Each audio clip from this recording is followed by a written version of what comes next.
Do you ever feel like you're backpedaling even though you're following the rules? You work long hours, tolerate your boss, you get an annual raise, and you try to save money and budget wherever you can.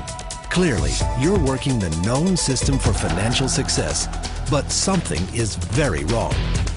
The rules are not working. The system has broken down. You're barely making ends meet, let alone getting ahead. And retirement? Forget it. You're living day by day. You want to build financial security and wealth, but it's just not happening. So where exactly has playing by the rules gotten you?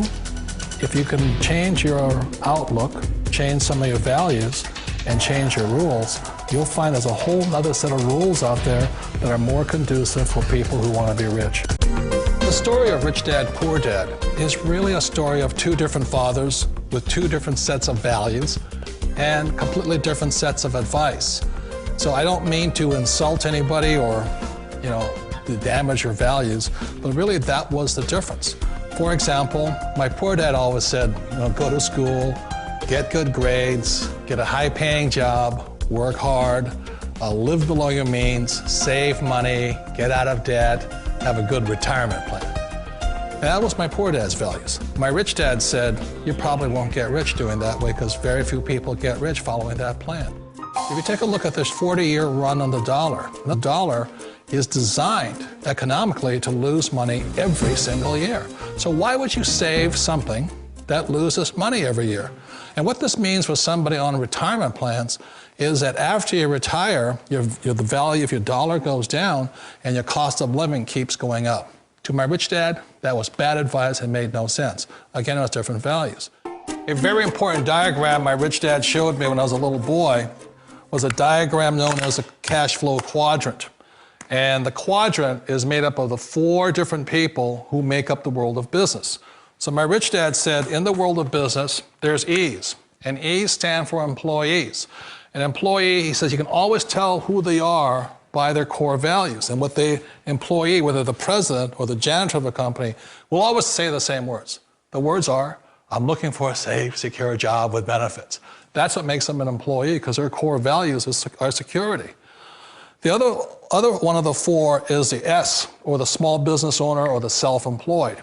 And again, their core values will cause them to use the same words, which are, if you want it done right, do it by yourself.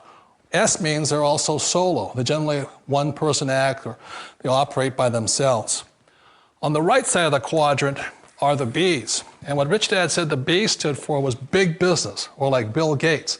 Forbes defines big business as 500 employees or more. And their words are different. They say, I'm looking for a good system, a good network, and the smartest people I know to help run my business. So they're unlike the S, they don't want to run the company by themselves, they want smart people to run their companies for them. And then the 4th of the quadrant is the I, and I stands for investor. These are people who have money work hard for them. These people are people who have people work hard for them. And these are the people that work hard for the rich here. So early on in my life, it was my poor dad who always said to me, Robert, go to school and so get a high-paying job. And so my poor dad's core value was to be an employee. He wanted job security, promotions, a steady paycheck, and all this.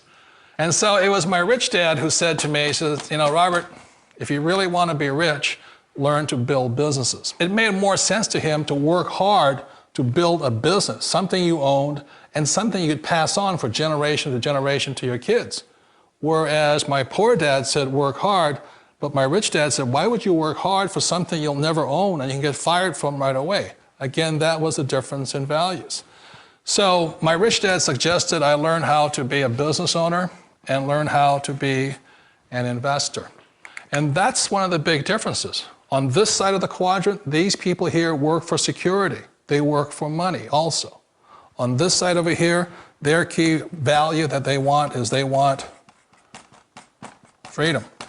They don't want to have to work at a job anymore. They don't want to have to work for the rest of their lives. So the beauty of building a business and learning how to invest is very simply that this is passive income. You work hard for a few years, but possibly for the rest of your life, income keeps flowing to you. The number one asset a person can build is build a business. That is the smartest thing you can do. Years ago, I decided not to follow the corporate ladder simply because, again, it was values. You know, my poor dad always said, go to school and get a high-paying job with the government or a big corporation. But my rich dad said, why would you work so hard at something you'll never own? You can't sell your job, you can't pass it on to your kids. So to me, it never made any sense. It made more sense to build my own business and hire other people. The other reason is that you really don't have much control if you're in the corporate ladder world.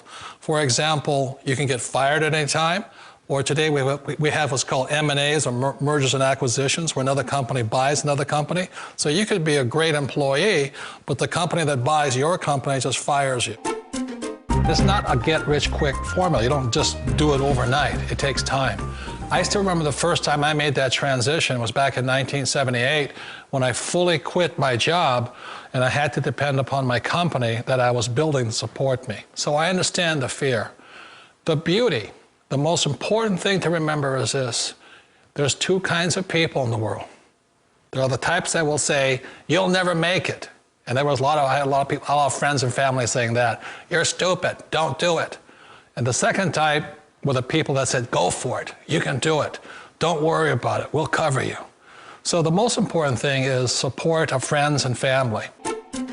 One of the challenges of being self-employed is that you're your own boss. You're the solo act. Like in the S quadrant, you're the individual. You do it on your own. Whereas in the B quadrant, you're a team player. You have to depend upon your team and count on your team. So the problem with being an S is that, let's say you're in a traffic accident, there goes your income. And let's say you get older and you haven't set enough money aside to retire on, that means you'll probably have to work for the rest of your life because you don't have anybody else to fall back on, not a team to count on. So one of the problems with the S, although most people say it's the most satisfying of all work, it is a solo act and you're totally on your own. Personally, I'd rather be a member of a team. If they can count on me and I can count on them. We all know the world has changed, but sometimes the hardest thing to change is ourselves. And being an old guy, I sort of know the older I get, I sometimes get more set in my ways. Please remember, change always creates upset, but sometimes we all know we have to make those changes.